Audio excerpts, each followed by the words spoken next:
Okay, Jim. 2 rounds to 1. 29-28. Fast Frez Oquendo. You know, Jim, I tell you, I never saw Chris Byrd have so much trouble in my life. I mean, this guy's getting off first with that right hand, and Chris doesn't punch because, you know, how can you punch if you fight defensively? Frez Oquendo, based on that really good combinations and that nice right hand, he's getting off first, taking it to Byrd. Byrd is real careful not to be hit with that right hand by Oquendo. Real careful. And that causes him to lay back and wait a little too long. You just got to do what you're going to do. Break, break. Come on.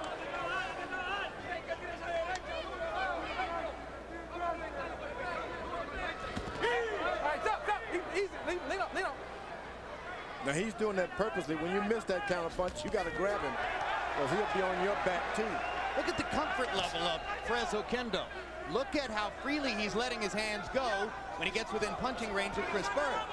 Stop one. This is what most heavyweight opponents of Byrd have had trouble doing.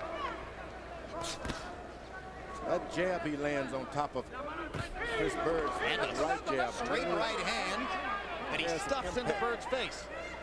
It's a long fight, long way to go. All right, stop one. Just turn around.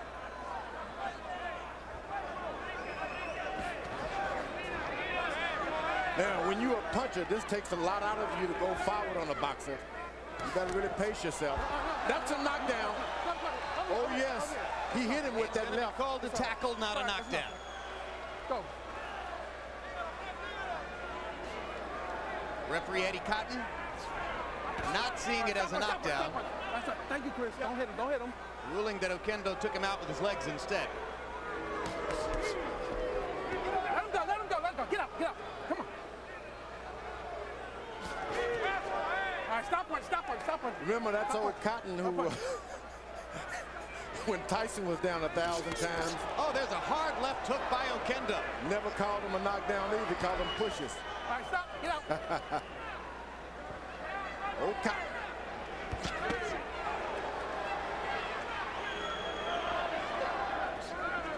George Foreman referring to Eddie Cotton's performance as referee in the Lennox Lewis-Mike Tyson fight in Memphis, June 8, 2002. Stop it right there. Stop it. Come on, step back. Come on. Time. Good job.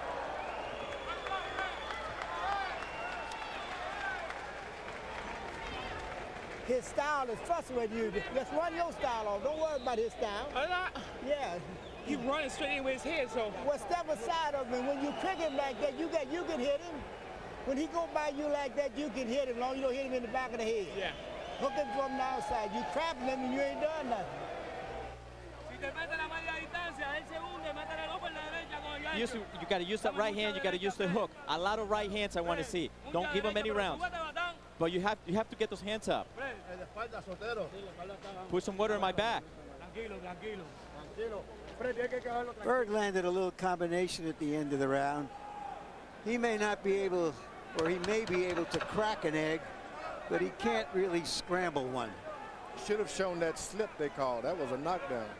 Only 2 times in his career has Chris Byrd reached the late rounds of a prize fight trailing on the scorecards. And that was against first Vitaly Klitschko. He won when Vitaly wound up retiring on his stool with an injured shoulder. Vladimir Klitschko.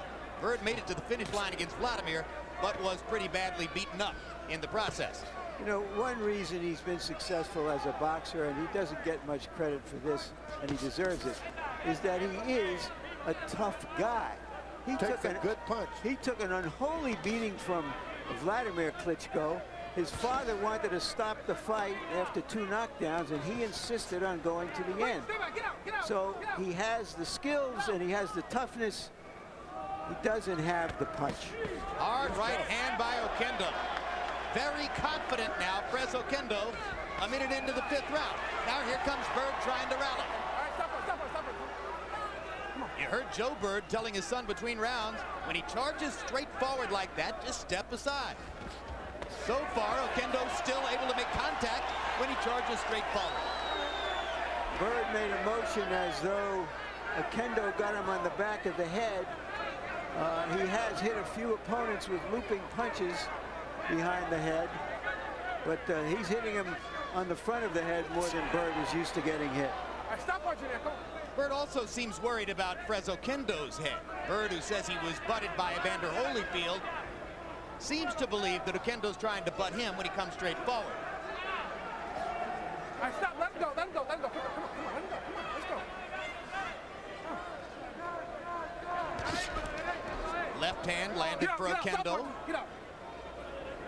Oquendo's a big guy tonight. He's throwing a lot of power away. He's got to make certain he's get a little more accurate. Byrd jabbed twice, got hit by an Oquendo left hook, and responded saying, "Whoa, that's interesting." Byrd is now in the position where he's trying to make a fight of it. He might have lost all 3 of the preceding rounds, in which case he's behind on the scorecards early. That's what you want to do. Get a boxer behind on points, so he's got to get in there and fight you. Then he runs into those big shots. Obviously, that was part of the Oquendo plan. Now, Oquendo is taking some shots, too, from Byrd.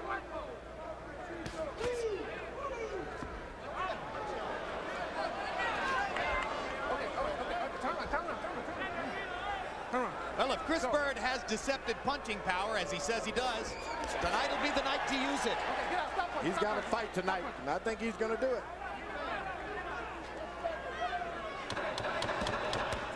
Yeah, let him go. Let him go. Let him go. Let him go.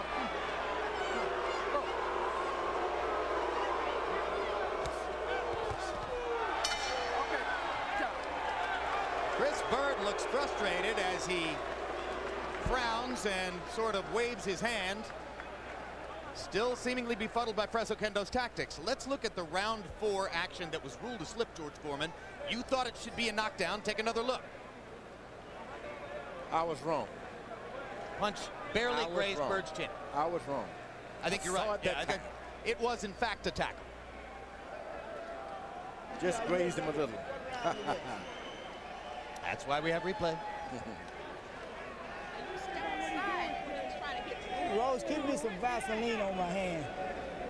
Okay, now, see, when you make it miss, just sidestep. When I side, he grabbed me. He grabbed me, put my head down, everything. Yeah, but when you put your head down. Here's the shot behind the head that Oquendo has drawn criticism for. It seems like a legal blow as long as he doesn't hit on the neck. Good left jab to the body. He constantly laying that thing on the side of that southpaw. Jabbing to the body all night long, Oquendo, along with some straight right hands to the body. Those punches hurt because it's hitting you in the side of your body where you just can't just build up with muscles, you see. Well, if you have no respect for your opponent's power, you can often go to the body without fear. That's right. What is he going to do about it? Slap you? CompuBox punch numbers show Oquendo outlanding Byrd 37-26 over the last 3 rounds. CompuBox does not measure the impact of the punch, simply tries to provide a profile of the number of punches thrown and landed. CompuBox got criticized almost as much as Barbera, I mean us, last week. But you're right, Jim. The activity of the fighters, which it tracks, 90–95% of the time tracks the winner of the fight. Last week it didn't. Hey, here's a big Chris Byrd flurry. He got Oquendo to the body, momentarily stopped him, and as he had him pinned against the ropes, landed a series of shots. That's the best Byrd moment of the fight so far. Yeah, you got to hurt him, though. You just can't flurry, otherwise they're going to come back and be mad at you for not hurting them. And now Oquendo delivers some very hard shots to the body and a big right hand upstairs. And a left hook as well. Fres Oquendo bringing it to Chris Byrd. After some confidence-building rounds for Oquendo. I think what gave him more confidence is that Byrd hit him with his best shot and didn't hurt him.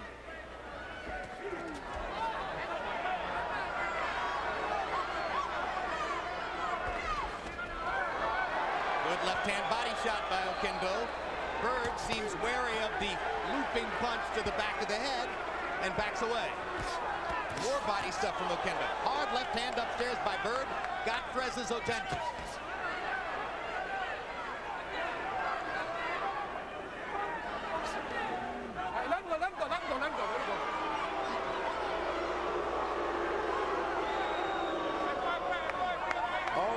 do is feint that right hand, and Byrd jumps 5 feet back. 5 feet, one feint. Whenever you want to rest, the top by Oquendo. Double jab by Byrd. Whenever Oquendo want to rest, he just feint with the right hand, and Byrd backs away.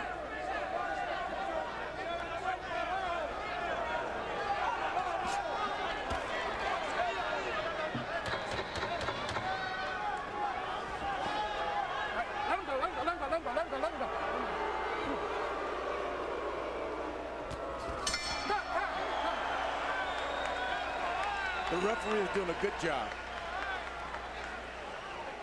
6 rounds in the books. And Chris Byrd had better hope that he's not down 5 rounds to 1.